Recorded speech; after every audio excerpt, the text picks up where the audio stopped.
Este mensaje del Dr. John MacArthur ha sido adaptado y predicado para nuestra audiencia de habla hispana por el pastor Henry Tolopilo. Henry Tolopilo es pastor maestro del Ministerio Hispano de Grace Community Church. Hermanos, si tienen sus Biblias, espero que las hayan traído. Vamos a abrir nuestras Biblias al capítulo 6 de Mateo, donde continuamos en nuestro estudio sobre la oración modelo de nuestro Señor, comúnmente llamada el Padre Nuestro. Esta noche vamos a enfocarnos en particular en el versículo 9, pero vamos a modo de introducción a dar lectura a los versículos del 9 al 13 en el primer relato de la oración modelo, y también vamos a leer el pasaje paralelo en Lucas 11, del 1 al 3. Dice así Mateo 6, 9. Vosotros pues oraréis así: Padre nuestro que estás en los cielos, santificado sea tu nombre. Venga tu reino, hágase tu voluntad como en el cielo, así también en la tierra. El pan nuestro de cada día, dánoslo hoy, y perdónanos nuestras deudas, como también nosotros perdonamos a nuestros deudores. Y no nos metas en tentación, mas líbranos del mal, porque tuyo es el reino y el poder y la gloria por todos los siglos. Amén. Cuando leemos a través de la Biblia, notamos que existen dos disciplinas o actividades en la vida de un creyente que son pilares de su vida espiritual. Dos, pueden pensar en ellas. Una es, lo que acabamos de escribir acá, es la oración. Y la otra actividad base, elemental en la vida de un creyente es el estudio de la palabra de Dios. Esta es la manera como nos comunicamos con Dios. Él nos habla a través de su palabra, por supuesto, también el Espíritu Santo que reside en nosotros, y nosotros a su vez nos comunicamos con Dios a través de la oración, lo que acabamos de cantar. Y nos dice la Biblia que esta comunicación entre nosotros y Dios debe ser continua. Por ejemplo, lo vemos ilustrado en varias ocasiones, pero ustedes recuerdan, por ejemplo, que aún en el ministerio de la iglesia nos dice Pedro que esto es elemental: la oración y la palabra de Dios. Nos dice Hechos 6:4, Pedro: nosotros persistiremos en la oración y en el ministerio de la palabra.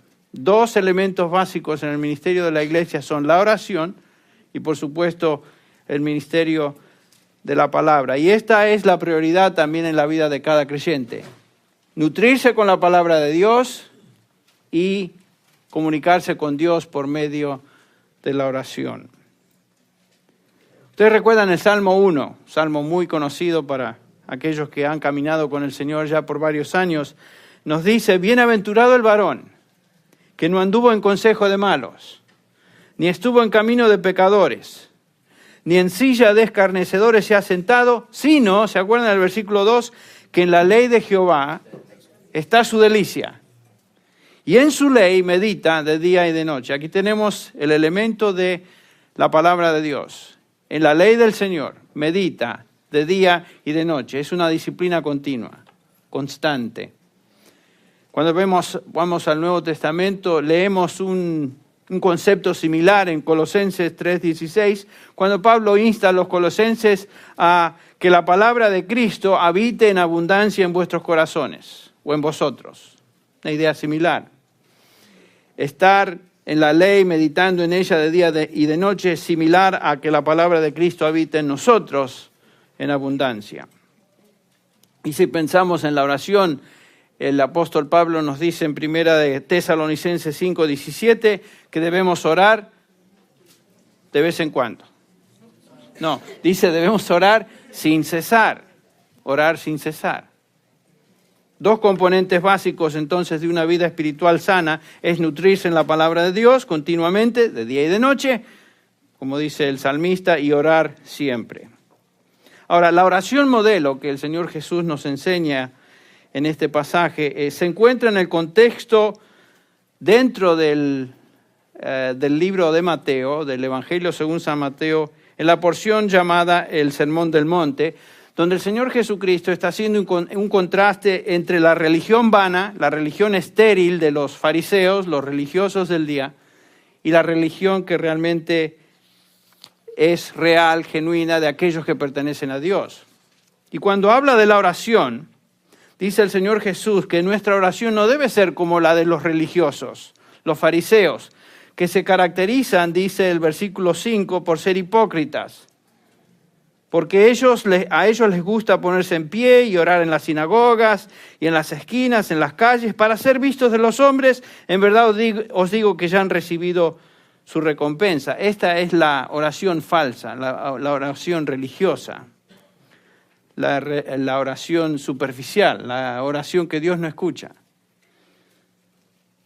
Cuando llegamos al versículo 1 del capítulo 11 de Lucas, aparentemente los discípulos habían notado que la forma de orar del Señor Jesús era muy distinta a los religiosos del día. Por eso uno de esos discípulos se acerca y le dice al Señor, enséñanos a orar, así como Juan enseñó a sus discípulos. Entonces el Señor comienza a instruirles en cuanto a la oración genuina. El Señor enseñó acerca de la oración. Es interesante notar qué cosas el Señor no enseñó cuando estaba dando instrucción sobre la oración. Hay tres cosas básicas que el Señor Jesucristo no enseñó, no instruyó acerca de la oración. Noten en primer lugar que no vemos en esta instrucción o en esta oración modelo ninguna instrucción en cuanto a cierta postura física del que ora. No nos dice el Señor Jesús que debemos definitivamente orar de rodillas. No nos dice el Señor Jesús que definitivamente debemos orar con nuestro rostro en el piso. No nos dice el Señor Jesús que definitivamente la forma de orar es de levantando los brazos, etc.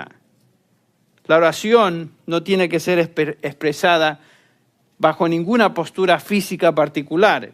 En la Biblia notamos que la gente sí oró de rodillas, la gente sí oró postrados, oraron de pie, levantando manos, con la cabeza entre las rodillas, en la cama, a veces, etc. El punto es que no hay instrucción específica en cuanto a cómo debemos orar en términos de una postura. Tampoco no notamos en esta instrucción sobre la oración que el Señor nos diga algo acerca del lugar donde debemos orar. Algunos piensan que el lugar debe ser en algún lugar específico. Algunos piensan que el lugar realmente para orar, donde Dios realmente escucha, es el templo o es la iglesia, el lugar donde Dios se encuentra. ¿Dónde se encuentra Dios? En todo lugar. Por lo tanto, la oración puede ser expresada a Dios en cualquier lugar. En cualquier lugar. Otra vez leemos en la Escritura y nos damos cuenta que los creyentes a través de toda la Escritura oraron en todo tiempo y en todo lugar, bajo cualquier condición. En el templo, por supuesto oraron en el templo, pero también oraron en una cueva. ¿Se acuerdan cuando David estaba escapando de su perseguidor, Saúl? Oró en una cueva. En sus casas oraron, en el huerto oraron, junto al río oraron, en la calle, y aún uno oró dentro de un pescado. No sabemos si era un tiburón o era una ballena, no nos dice, era un gran pez, nos dice Jonás, era un gran pez. El punto es que aún en el estómago de ese pez, este varón de Dios expresó su oración, que vamos a ver en un segundo. El Señor Jesús tampoco nos da instrucciones acerca de la hora del día que uno debe orar. ¿Cuál es la mejor hora del día para orar? No hay mejor hora del día para orar. No la hay. Es cierto que en la mañana a veces cuando uno está fresco se levanta tranquilo, se despabila y es el mejor tiempo para algunos de nosotros orar. Para otros la mañana es terrible. ¿No es cierto? Ahí se levantan y están hasta que no encuentran su café, andan dando vueltas, merodeando. Si los ponemos a orar a esa hora, quién sabe lo que van a decir, ¿no es cierto? Entonces, La Biblia nos ilustra ampliamente que las personas oraron a la mañana, oraron a la noche, oraron antes de comer, oraron en la hora novena, media tarde, oraban antes de descansar, oraban a medianoche, etcétera, etcétera. No hay lugar, no hay hora. Dios no está interesado en nuestra postura externa, Dios no está interesado en el lugar específico de la oración, ni la hora en la cual dedicamos para orar. Estos no son los elementos cruciales de la oración. Por eso el Señor no los menciona. Pero sí nos menciona otros elementos. Es interesante notar 1 Timoteo 2:8, cuando leemos esta instrucción breve sobre la oración, donde Pablo dice: quiero pues que los hombres oren en todo lugar, levantando manos santas, sin ira ni contienda. Lo que veo yo en este breve pasaje, 1 Timoteo 2:8, es que la oración tiene que ver con un estilo de vida. Un estilo de vida. Es continua. A veces es concentrada, a veces es intensa, más intensa que otras veces, pero la oración es constante. No es cierto que hay momentos en nuestra vida que nos vemos movidos a orar en una forma muy, muy distinta a otros momentos. Pero siempre debemos orar, es orar sin cesar. Alguien se acercó a George Mueller. Ustedes recuerdan a ese famoso siervo de Dios inglés, conocido por sus oraciones y la fe, y cómo el Señor contestaba sus oraciones a favor de su orfanatorio, y tantos niños recibieron una bendición especial por el ministerio de George Mueller. Alguien se le acercó y le preguntó: señor Mueller, ¿cuánto tiempo dedica usted a la oración? Claro, porque un hombre que era reconocido por su vida de oración y tantas oraciones eran contestadas, a lo cual él dijo lo siguiente: yo vivo en un espíritu de oración. Noten, oro cuando camino, oro cuando me acuesto, cuando me levanto, y las respuestas de Dios siguen viniendo. Para George Mueller no era ni el lugar, no era ni una hora específica, no era una postura particular, era una vida de oración continua, ¿no es cierto? Lo vemos en la vida de Jesús, lo vemos en el ejemplo del apóstol Pablo, lo vemos en la vida de grandes santos hombres de Dios como este que acabamos de mencionar, George Mueller. Entonces, regresando a esta oración modelo, noten una vez más el versículo 9. Dice el Señor Jesús: vosotros pues oraréis así, hutos, en griego, que quiere decir de esta manera. El Señor nos está instruyendo en cuanto a una oración específica. El Señor Jesús, no nos está dando instrucción en cuanto a un rezo. No nos está dando un poema religioso, sino que el Señor Jesús nos está dando un bosquejo, un modelo de la oración, caracterizada por los elementos que en este pasaje se subrayan. Oraréis de esta manera. El énfasis principal, vimos la última vez, que en la oración es la gloria de Dios, la gloria de Dios. Es interesante notar en las numerosas oraciones de los santos del Antiguo Testamento y ver cómo ellos primero se enfocaron en la gloria de Dios, en Dios mismo. Por ejemplo, tenemos a este Jonás que acabamos de mencionar.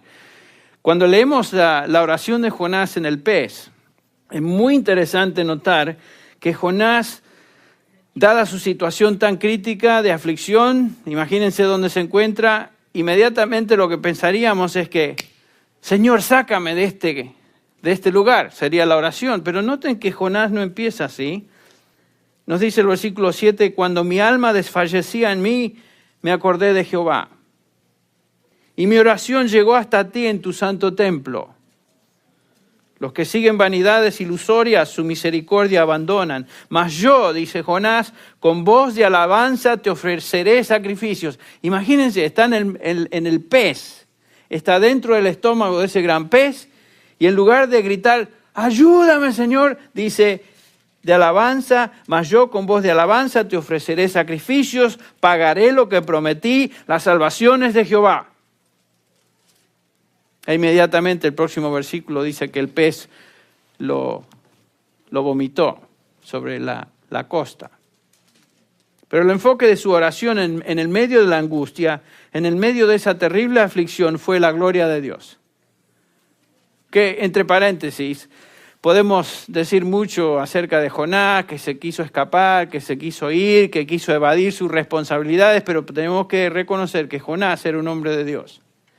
Tuvo un momento de debilidad, es cierto, pero era un hombre de Dios y lo revela a través de su oración. ¿Notaron? Daniel, otro gran hombre de Dios. En medio de una situación de juicio para la nación en cautiverio, allá en Babilonia, como estamos estudiando el domingo, encontramos esta oración o esta expresión de Daniel en el capítulo 9, comenzando con el versículo 17, dice: ahora, Dios nuestro, escucha la oración de tu siervo y sus súplicas, y haz resplandecer tu rostro sobre tu santuario desolado, por amor de ti mismo, Señor. Inclina tu oído, Dios mío, y escucha. Abre tus ojos y mira nuestras desolaciones y la ciudad sobre la cual se invoca tu nombre. Pues no es por nuestros propios méritos que presentamos nuestras súplicas delante de ti, sino por tu gran compasión. Oh Señor, escucha. Señor, perdona. Señor, atiende y actúa. No tardes por amor de ti mismo, Dios mío. Noten que aún en medio de esa confesión de pecado, el enfoque de atención no es el pueblo, no es Daniel, sino que es Dios y su gloria, porque dice: por amor de ti mismo, Dios mío. El enfoque es Dios, la gloria de Dios. Qué distinto al patrón a veces de nuestras oraciones, que se enfocan en nosotros y lo que queremos obtener. El Salmo 86 ilustra otra vez más este enfoque de oración, donde dice el salmista David: escucha, oh Señor, mi oración y atiende a la voz de mis súplicas. Versículo 6. En el día de la angustia te invocaré porque tú me responderás. El rogar es correcto, El rogar a Dios es correcto. David va a orar y expresar las súplicas de su corazón a Dios, las súplicas de un corazón angustiado. Pero noten cómo comienza. Versículo 8. No hay nadie como tú entre los dioses, oh Señor, ni hay obras como las tuyas. Todas las naciones que tú has hecho vendrán y adorarán delante de ti, Señor. Glorificarán tu nombre, porque tú eres grande y haces maravillas. Solo tú eres Dios. ¿Ven? Otra vez, el enfoque de la oración es Dios. Es su gloria. Alabarle a Él. Exaltar su nombre. Entonces David principia su oración exaltando a Dios, sus obras, su poder, su nombre, su preeminencia. Y finalmente expresa su deseo de someterse a Él, comenzando ahí en el versículo 11, dice: enséñame, oh Jehová, tu camino, caminaré yo en tu verdad, afirma mi corazón para que tema tu nombre. Te alabaré, oh Jehová, Dios mío, con todo mi corazón y glorificaré tu nombre para siempre. Esto es orar. Esto es orar. Nos debe compungir, nos debe molestar un poquito si las oraciones nuestras son muy egoístas, siempre alrededor de nosotros mismos. El propósito de la oración es glorificar a Dios. La oración modelo lo ilustra, lo exalta, lo subraya. Por eso el Señor Jesús nos enseña en esta oración modelo que el enfoque de atención y lo principal en la oración no es pedir, sino glorificar a Dios. Y lo que vamos a notar en esta oración modelo, que se enfatizan, cada uno de los renglones en esta oración enfatiza aspectos de la persona de Dios que describen su gloria. Vamos a ver la paternidad de Dios, vamos a ver la prioridad de Dios, el programa de Dios, venga a tu reino, hágase tu voluntad, el propósito de Dios, la provisión de Dios, el perdón de Dios, la protección de Dios y finalmente estaremos viendo la preeminencia de Dios. Pero son todos aspectos de Dios. Y entonces es importante notar que cuando Cristo instruye acerca de la oración, está instruyendo de lo principal en la oración, que es exaltar el nombre de nuestro Dios. Comenzaremos con la paternidad de Dios. Dice: Padre nuestro que estás en los cielos. La oración comienza invocando a Dios como nuestro Padre. Esta es la expresión más común, ¿no es cierto?, en la vida de oración de un creyente. Padre. La oración a Dios comienza con el reconocimiento de nuestra relación con Dios, que es una de hijo a padre. Dios es nuestro Padre Celestial. Por eso vamos a Él como Padre.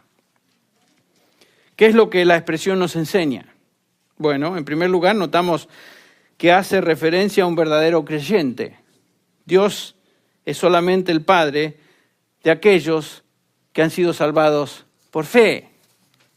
Dios solamente tiene hijos, no tiene sobrinos, no tiene nietos. Por eso un hijo de Dios se dirige al Padre por lo que es, Padre mío, Padre celestial, Padre nuestro. No existe en la Biblia la idea de que Dios es el Padre universal de todos los hombres. Sí existe en la Biblia la idea de que Dios es el creador de todos los hombres, y en ese sentido sí, podríamos decir que es el Padre de la humanidad, en el sentido de que creó a la humanidad. Por ejemplo, Malaquías 2:10 dice, no tenemos todos un mismo Padre, no nos ha creado un mismo Dios. Malaquías está diciendo, sí, es Padre en el sentido de que Él es nuestro creador. Pero la Biblia es clara en enseñarnos que en términos de una relación con Dios, Dios es solo Padre de los creyentes. Solamente de los creyentes. Jesús se dirige a los religiosos de su época, fariseos y escribas, quienes se creían que eran por virtud de ser judíos, por virtud de ser descendientes de Abraham y por virtud de creer en Dios y ser religiosos, que eran hijos de Dios. Y el Señor Jesús les dice, vosotros no sois hijos de Dios. Más les dice el Señor Jesús, vosotros sois de vuestro padre el diablo. El diablo. Y los deseos de vuestro padre queréis hacer. Qué interesante que el ser religioso no garantiza que una persona pertenece a Dios. Uno puede ser muy religioso, puede aparentar de labios para afuera ser una persona piadosa y aún estar en una posición dentro de una iglesia, una posición eclesiástica, lo que sea, pero eso no garantiza que es hijo de Dios. ¿Ven? La humanidad está dividida en dos grupos solamente. Hay dos tipos de familias en la humanidad. Los hijos de Dios y los hijos del diablo. No hay más. No hay otra categoría. O eres hijo de Dios, hija de Dios, o eres hijo o hija del diablo. Y en este recinto, espero que todos seamos del primer grupo. O hijos de Dios. Pero uno no sabe. Siempre en la iglesia hay algunos que piensan ser hijos de Dios. Y con el tiempo se dan cuenta que no lo son. Pero existen solamente dos familias entre los seres humanos y cada familia se distingue por ciertos hechos. ¿Se acuerdan? Primera de Juan, dice el capítulo 3. Todo aquel que es nacido de Dios no practica el pecado. Porque la simiente de Dios permanece en él. Y no puede estar pecando porque es nacido de Dios. ¿Ven? Una distinción de un hijo de Dios es que no vive en pecado. No vive en pecado. Puede caer en pecado. Por supuesto, todos pecamos. Por eso tenemos que estar confesando nuestros pecados. Pero la característica de un hijo de Dios, según Juan, no es alguien que vive en pecado. No practica el pecado. Ahora, en esto, dice el versículo 10, se manifiestan los hijos de Dios y los hijos del diablo. Ahí están las dos familias. En esto se manifiestan. Todo aquel que no hace justicia y que no ama a su hermano, no es de Dios. Categórico. Juan. Esa es la forma en que Juan escribe. Juan se expresa. Continuamente a través de su primera epístola está haciendo un contraste entre aquellos que son hijos de Dios y aquellos que son de la otra familia, hijos del diablo. Y solo aquellos que han sido regenerados por el poder de Dios y Dios les ha concedido arrepentimiento y fe en Cristo, esos son los hijos de Dios. Solamente esos. Noten lo que dice Juan, pero en su Evangelio, en el capítulo 1, versículo 12. Pero a todos los que le recibieron, ¿se acuerda? Les dio el derecho de ser hijos de Dios, es decir, a los que creen en su nombre. Y después agrega el versículo 13 algo muy interesante. No nos salteemos, porque a veces pasamos del versículo 2 y ahí se acabó todo. Porque dice el versículo 13, que no nacieron de sangre, ni de voluntad de carne, ni de la voluntad de hombre, sino de Dios. La única razón que nosotros llegamos a pertenecer a Dios y somos hijos de Dios es porque Él nos enseña Efesios, nos escogió antes de la fundación del mundo. La salvación es de Dios, dice Jonás. ¿Se acuerdan? De Jehová es la salvación, desde un principio hasta el fin. Nadie puede atribuirse algún mérito particular, ni aún su fe, de decir yo fui inteligente, lo suficientemente inteligente para creer en Dios, creer en Cristo, por lo tanto soy salvo. No. No es de voluntad de hombre, no es de voluntad de sangre, sino de Dios. Importante ese punto. El poder llamar a Dios Padre revela una relación especial, incomparable con Dios. Y comenzó con Él mismo. Ahora, la mayoría de la gente, particularmente los gentiles, durante la época de Jesús, adoraban a dioses distantes. Los griegos adoraban a dioses remotos, dioses distantes, dioses temibles. Y tristemente, este concepto de distancia se había infiltrado en la nación judía también. Y cuando llegamos al Nuevo Testamento, la época del Señor Jesús, la nación judía había perdido esa relación de intimidad o ese sentido de intimidad que tenían con Dios. Ese sentido había sido removido, había sido borrado. Y ellos también se habían convertido en personas que adoraban, como estos religiosos, a un Dios distante. Bueno, Israel había perdido con los años ese sentido de intimidad con Dios.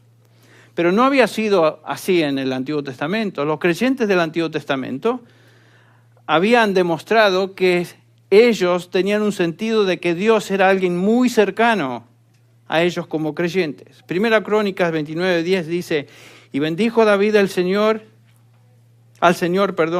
en presencia de toda la asamblea.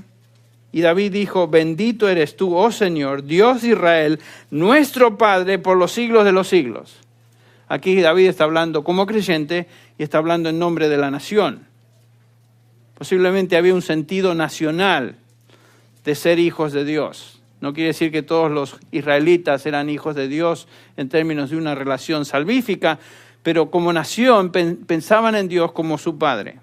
El Salmo 68 nos enseña que los judíos del Antiguo Testamento tenían un sentido de que Dios estaba cerca de ellos. Dice el Salmo 68, Padre de huérfanos y defensor de viudas, el versículo 5. Dios es el Padre de huérfanos y el defensor de las viudas. Para un creyente del Antiguo Testamento, Dios también era un Padre misericordioso. El Salmo 103 nos enseña el versículo 13, como el Padre se compadece de sus hijos, ¿se acuerdan? Así se compadece Jehová de los que le temen. ¿Se acuerdan cuando estudiamos segunda de Corintios 1? En el versículo 3, el apóstol Pablo llama a Dios el Padre de misericordias y Dios de toda consolación. ¿Se acuerdan? Eso es lo que los judíos del Antiguo Testamento creían. Los creyentes dentro de la nación. En Jeremías 31:9 vemos que Dios era para los judíos creyentes también un Padre que les guiaba. Dice el versículo 9, con llanto vendrán y entre súplicas los guiaré, los haré andar junto a aguas o arroyos de aguas, por el camino derecho en el cual no tropezarán, porque soy un Padre para Israel. Noten lo que Dios dice acerca de su nación. Soy un Padre para Israel y Efraín es mi primogénito. Soy Padre para ellos. Lo que estamos viendo es que cada uno de estos pasajes ilustran que hubo un tiempo en la nación judía durante el Antiguo Testamento que ellos pensaban en Dios como un Dios cercano, un Dios íntimo. Pero cuando llegamos a esta época que el Señor instruye acerca de la oración, eso se había perdido en Israel. Se había borrado. Y Cristo entonces introduce nuevamente la paternidad de Dios a través de esta oración modelo. No solamente esto, sino que Él la ilustra y profundiza el concepto y le da un sentido aún mucho más amplio y profundo de lo que tenía. ¿Se acuerdan del mismo Señor Jesús cada vez que, como Hijo de Dios encarnado sobre esta tierra, cada vez que Él se dirige en oración, ¿cómo le llama a Dios? Padre, Padre, Padre. Creo que 70 veces se menciona en los evangelios que Cristo menciona o habla de Dios como su Padre, Padre. Solamente una vez Cristo no se dirige a Dios como su Padre. ¿Se acuerdan cuál es? en la cruz.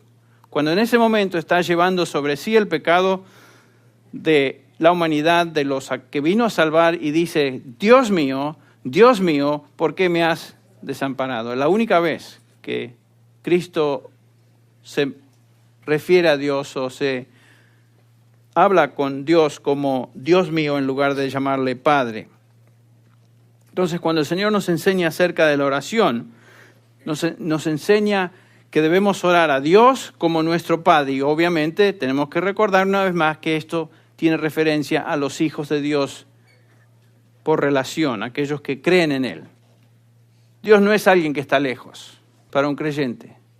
Dios no es alguien removido, alguien que no se preocupa en nuestras necesidades. Dios es alguien con quien tenemos comunión, con quien existe una relación. Un Padre en quien podemos confiar, alguien que nos comprende, alguien que nos perdona, alguien que nos acepta. No sé qué relación tuvieron ustedes con sus padres, pero cuando yo pienso en mi padre tengo todo este tipo de pensamiento. Mi padre siempre me aceptó, siempre me demostró cariño, siempre me entendió, siempre me perdonó, me aceptó. Había una intimidad entre mi padre y yo, todavía la hay mientras él viva, ¿no? Pero los judíos de esa época habían perdido ese sentido de intimidad con su Dios. Por eso, ahora, ante esa confusión, el Señor Jesús instruye sobre la oración modelo y dice que la oración debe comenzar de esta manera: Padre nuestro, Padre nuestro. La palabra en griego es pater. Y por supuesto sabemos que Cristo no hablaba griego. El Nuevo Testamento fue traducido al griego, pero la lengua del Señor Jesús común del día era arameo. El Señor hablaba en arameo y posiblemente, sin duda, el término que él usó acá era Abba, que era una expresión cariñosa e íntima de un niño que se acercaba a su padre y le decía papá. Es el equivalente a nuestra palabra castellana papá o papi, como algunos llaman a sus padres. En Romanos 8:15 y Gálatas 4:6, el apóstol Pablo nos dice que nosotros como hijos de Dios, ¿se acuerdan? Nos acercamos a Él y movidos por el Espíritu Santo le llamamos a Él como Abba, Padre. Que entre paréntesis es distintivo de un hijo de Dios que ha sido transformado por el Espíritu de Dios, llamarle a Dios Padre. Yo no puedo pensar en un hijo de Dios que simplemente se dirija a Dios como, oh Dios que estás en los cielos. Instintivamente nos referimos a Él como Padre, ¿no es cierto? Y nadie nos enseñó eso, ¿se dieron cuenta? No fuimos a una escuela a aprender cómo orar, simplemente decimos Padre, Padre. Pues no habéis recibido un espíritu de esclavitud, dice Pablo, para volver otra vez al temor, sino que habéis recibido un espíritu de adopción como hijos, por el cual clamamos, Abba Padre. Esa es la obra del Espíritu Santo en la vida, en el corazón de un creyente. Por eso vamos a Él como Padre, porque el Espíritu nos impulsa a llamarle Padre. Es una expresión de intimidad. No es alguien distante a quien nos dirigimos. ¿Saben cuándo el Señor parece distante? Cuando Dios se nos hace a alguien distante. ¿Cuándo sucede eso? Exacto. Cuando hemos pecado y no nos hemos arrepentido y nuestra conciencia nos molesta y pesa el pecado sobre nosotros y la mano de Dios está pesada sobre nosotros, como dice el Salmo 32, en esos momentos nos sentimos lejos de Dios. Pero en general, el creyente se acerca a Dios y le llama Padre. Qué preciosa bendición tenemos, ¿no es cierto?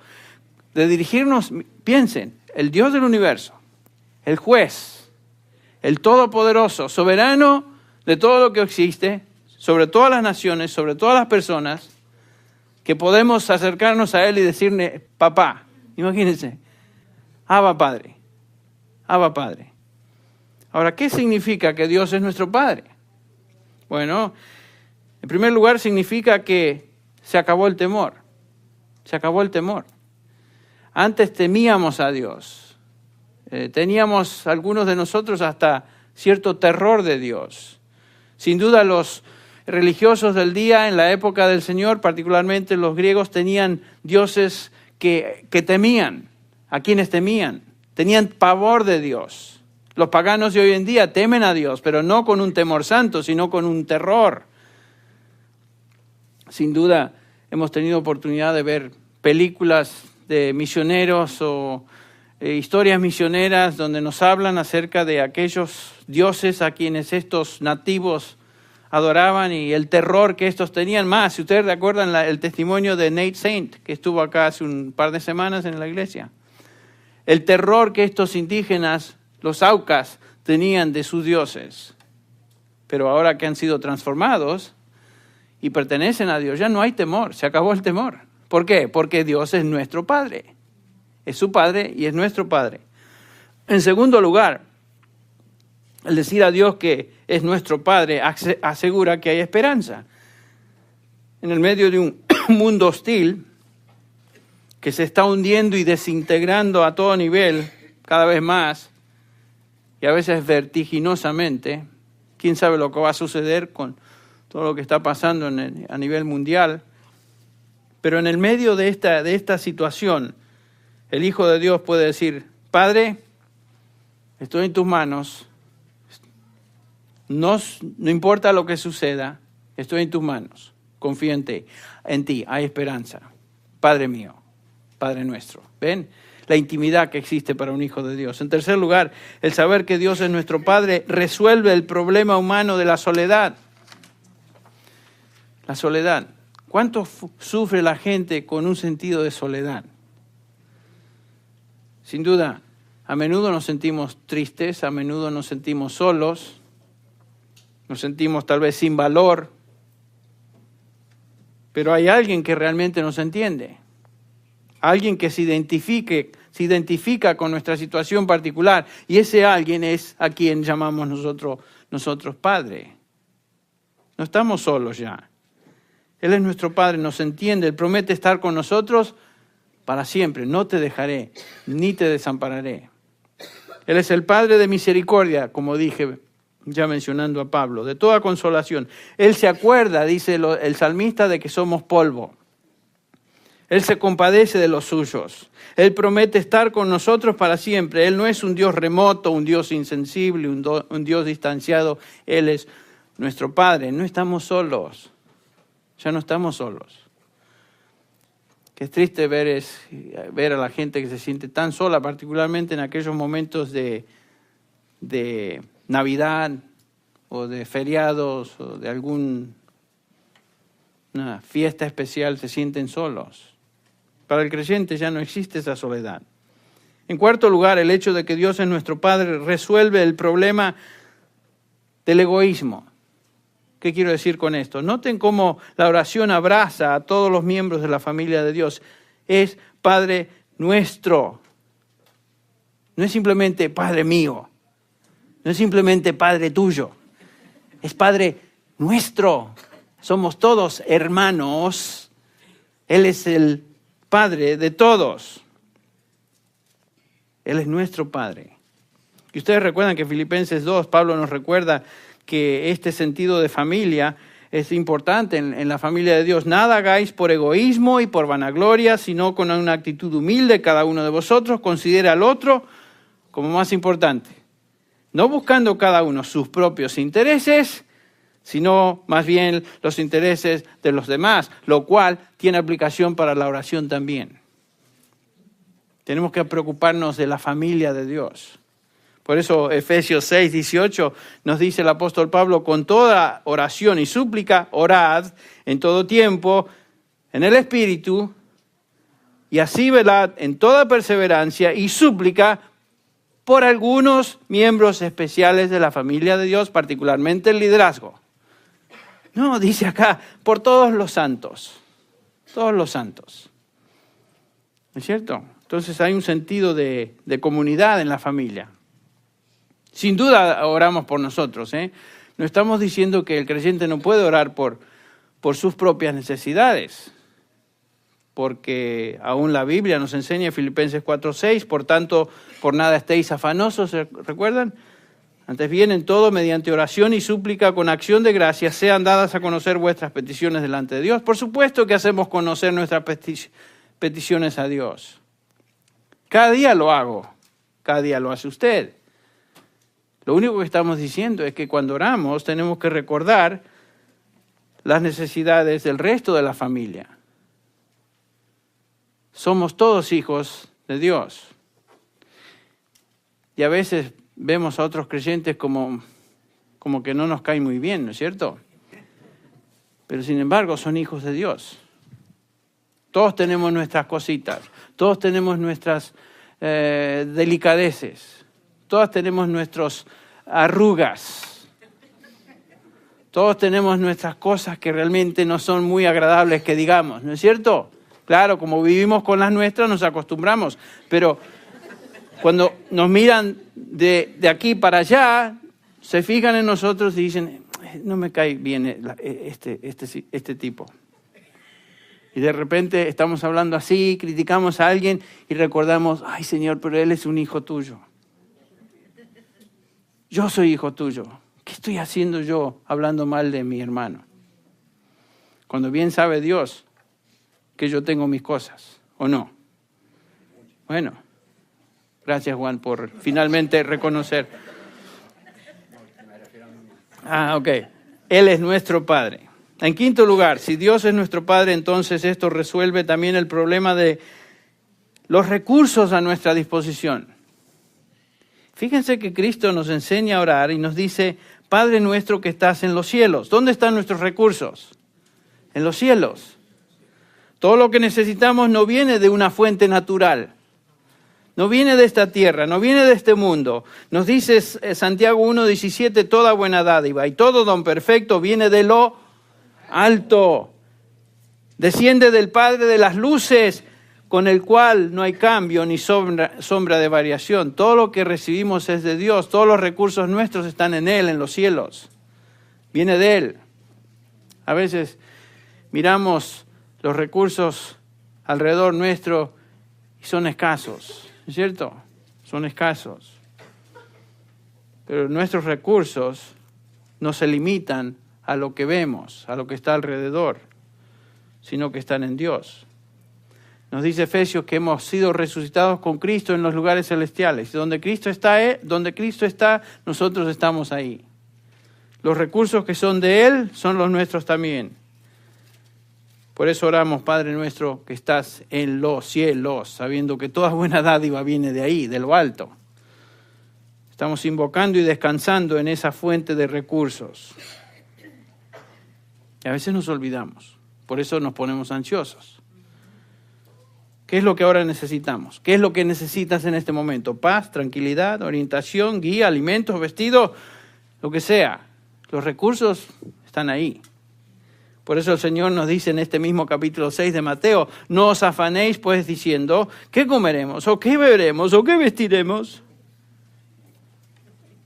Porque los gentiles buscan estas cosas, pero vuestro Padre Celestial, ahí está la idea de Padre, quien provee, sabe que tenéis necesidad de todas estas cosas.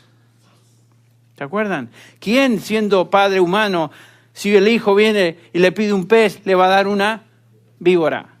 Fue la ilustración del Señor Jesús. Si aún nosotros, siendo malos, sabemos dar buenas cosas a nuestros hijos, ¿cuánto más, dice el Señor Jesús, vuestro Padre que está en los cielos? Los recursos están ahí. Número 6, si Dios es nuestro Padre, esto también resuelve el problema de la obediencia.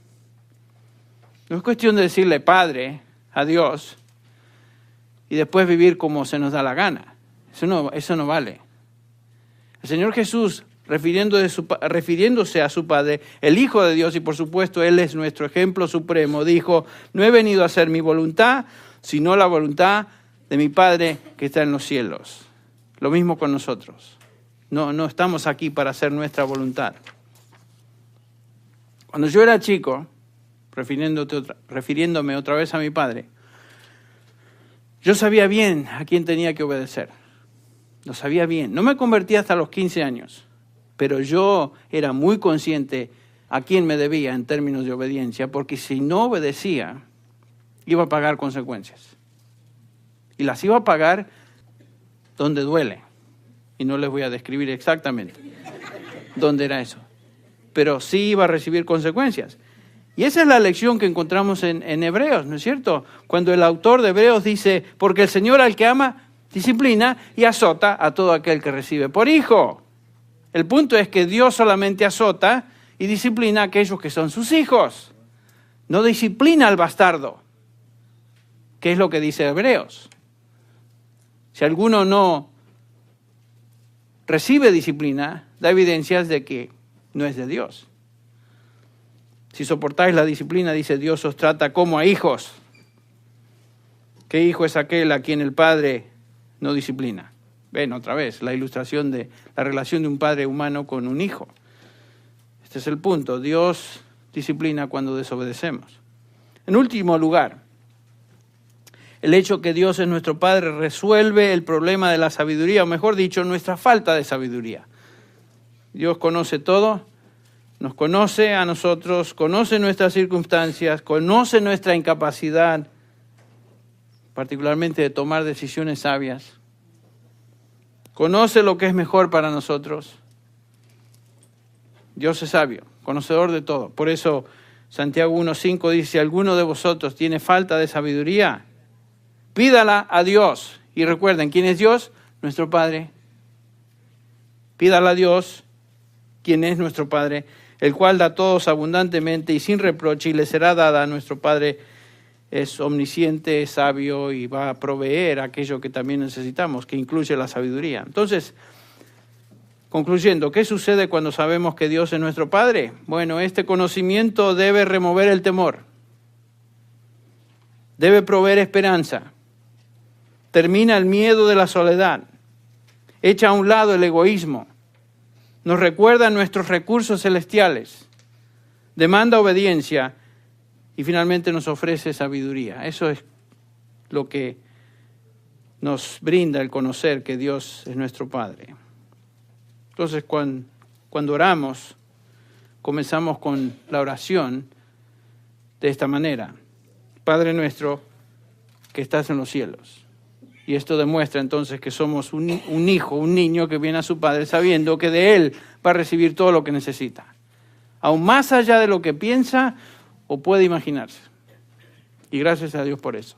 Gracias a Dios que Él es nuestro Padre. Vamos a orar. Padre nuestro, qué lindo es poder llamarte Padre. Qué precioso, qué privilegio, Señor, es llamarte Padre.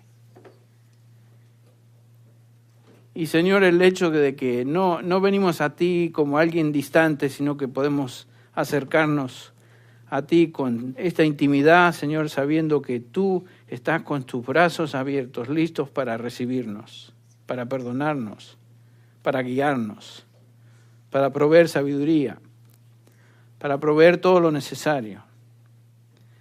Padre, no nos dejes olvidar de esta lección. Gracias te damos por ser nuestro Padre, inmerecidamente.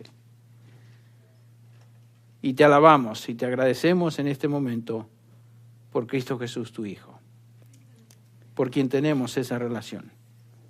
Amén. Este mensaje, predicado originalmente en inglés por el pastor John MacArthur, fue adaptado y predicado en la congregación hispana de Grace Community Church por el pastor Henry Tolopilo. John MacArthur es el pastor de Grace Community Church y el predicador del programa de radio Grace to You, el cual es escuchado diariamente en cientos de estaciones cristianas alrededor del mundo. Para ordenar copias de este mensaje o para recibir un catálogo de materiales disponible en inglés o español, llámenos gratuitamente del interior de los Estados Unidos a cualquier hora del día o de la noche. Nuestro número telefónico es 1-800-55-GRACE, 1-800-554-7223. Si usted llama de cualquier país fuera de los Estados Unidos, marque la clave internacional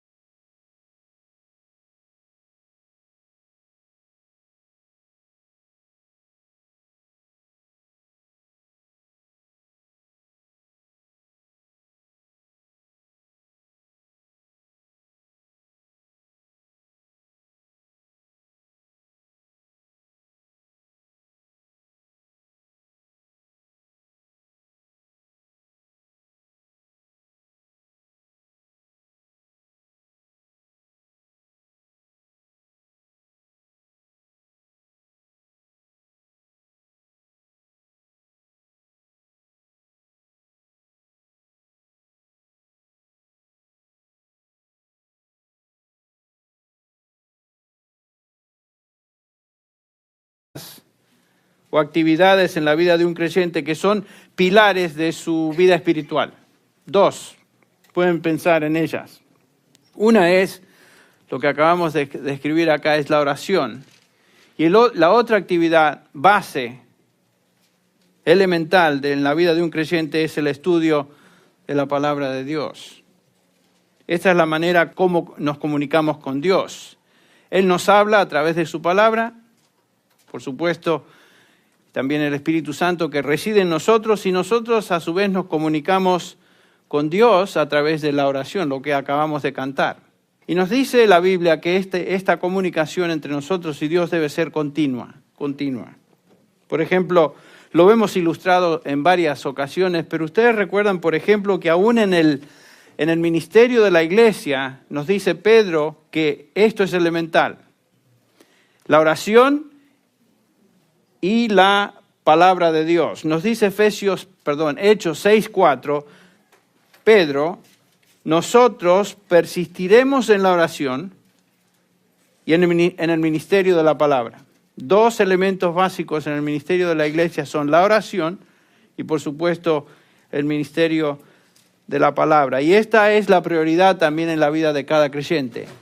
Nutrirse con la palabra de Dios y comunicarse con Dios por medio de la oración. Ustedes recuerdan el Salmo 1, salmo muy conocido para aquellos que han caminado con el Señor ya por varios años. Nos dice, bienaventurado el instrucción en cuanto a cierta postura física del que ora. No nos dice el Señor Jesús que debemos definitivamente orar de rodillas. No nos dice el Señor Jesús que definitivamente debemos orar con nuestro rostro en el piso. No nos dice el Señor Jesús que definitivamente la forma de orar es de levantando los brazos, etc.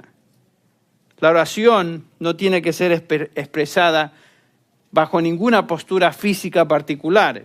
En la Biblia notamos que la gente sí oró de rodillas, la gente sí oró postrados, oraron de pie, levantando manos, con la cabeza entre las rodillas, en la cama, a veces, etc. El punto es que no hay instrucción específica en cuanto a cómo debemos orar en términos de una postura. Tampoco no notamos en esta instrucción sobre la oración que el Señor nos diga algo acerca del lugar donde debemos orar. Algunos piensan que el lugar debe ser en algún lugar específico. Algunos piensan que el lugar realmente para orar, donde Dios realmente escucha, es el templo o es la iglesia, el lugar donde Dios se encuentra. ¿Dónde se encuentra Dios? En todo lugar. Por lo tanto, la oración puede ser expresada a Dios en cualquier lugar. En cualquier lugar. Otra vez leemos en la Escritura y nos damos cuenta que los creyentes a través de toda la Escritura oraron en todo tiempo y en todo lugar, bajo cualquier condición. En el templo, por supuesto. Este mensaje del Dr. John MacArthur ha sido adaptado y predicado para nuestra audiencia de habla hispana por el pastor Henry Tolopilo. Henry Tolopilo es pastor maestro del Ministerio Hispano de Grace Community Church. Hermanos, si tienen sus Biblias, espero que las hayan traído. Vamos a abrir nuestras Biblias al capítulo 6 de Mateo, donde continuamos en nuestro estudio sobre la oración modelo de nuestro Señor, comúnmente llamada el Padre Nuestro. Esta noche vamos a enfocarnos en particular en el versículo 9, pero vamos a modo de introducción a dar lectura a los versículos del 9 al 13 en el primer relato de la oración modelo, y también vamos a leer el pasaje paralelo en Lucas 11, del 1 al 3. Dice así Mateo 6, 9. Vosotros pues oraréis así: Padre nuestro que estás en los cielos, santificado sea tu nombre. Venga tu reino, hágase tu voluntad como en el cielo, así también en la tierra. El pan nuestro de cada día, dánoslo hoy, y perdónanos nuestras deudas, como también nosotros perdonamos a nuestros deudores. Y no nos metas en tentación, mas líbranos del mal, porque tuyo es el reino y el poder y la gloria por todos los siglos. Amén. Cuando leemos a través de la Biblia, notamos que existen dos disciplinas: la religión vana, la religión estéril de los fariseos, los religiosos del día, y la religión que realmente es real, genuina, de aquellos que pertenecen a Dios. Y cuando habla de la oración, dice el Señor Jesús que nuestra oración no debe ser como la de los religiosos, los fariseos, que se caracterizan, dice el versículo 5, por ser hipócritas. Porque a ellos les gusta ponerse en pie y orar en las sinagogas y en las esquinas, en las calles, para ser vistos de los hombres. En verdad os digo que ya han recibido su recompensa. Esta es la oración falsa, la oración religiosa, la oración superficial, la oración que Dios no escucha. Cuando llegamos al versículo 1 del capítulo 11 de Lucas, aparentemente los discípulos habían notado que la forma de orar del Señor Jesús era muy distinta a los religiosos del día. Por eso uno de esos discípulos se acerca y le dice al Señor: enséñanos a orar, así como Juan enseñó a sus discípulos. Entonces el Señor comienza a instruirles en cuanto a la oración genuina. El Señor enseñó acerca de la oración. Es interesante notar qué cosas el Señor no enseñó cuando estaba dando instrucción sobre la oración. Hay tres cosas básicas que el Señor Jesucristo no enseñó, no instruyó acerca de la oración. Noten en primer lugar que no vemos en esta instrucción o en esta oración modelo ninguna instrucción que no anduvo en consejo de malos, ni estuvo en camino de pecadores, ni en silla de escarnecedores se ha sentado, sino, ¿se acuerdan del versículo 2? Que en la ley de Jehová está su delicia, y en su ley medita de día y de noche. Aquí tenemos el elemento de la palabra de Dios. En la ley del Señor medita de día y de noche. Es una disciplina continua, constante. Cuando vamos al Nuevo Testamento, leemos un concepto similar en Colosenses 3:16, cuando Pablo insta a los colosenses a que la palabra de Cristo habite en abundancia en vuestros corazones o en vosotros. Una idea similar. Estar en la ley, meditando en ella de día y de noche, es similar a que la palabra de Cristo habite en nosotros en abundancia. Y si pensamos en la oración, el apóstol Pablo nos dice en primera de Tesalonicenses 5:17 que debemos orar de vez en cuando. No, dice debemos orar sin cesar, orar sin cesar. Dos componentes básicos entonces de una vida espiritual sana es nutrirse en la palabra de Dios continuamente, de día y de noche, como dice el salmista, y orar siempre. Ahora, la oración modelo que el Señor Jesús nos enseña en este pasaje se encuentra en el contexto dentro del libro de Mateo, del Evangelio según San Mateo, en la porción llamada el Sermón del Monte, donde el Señor Jesucristo está haciendo un contraste entre la religión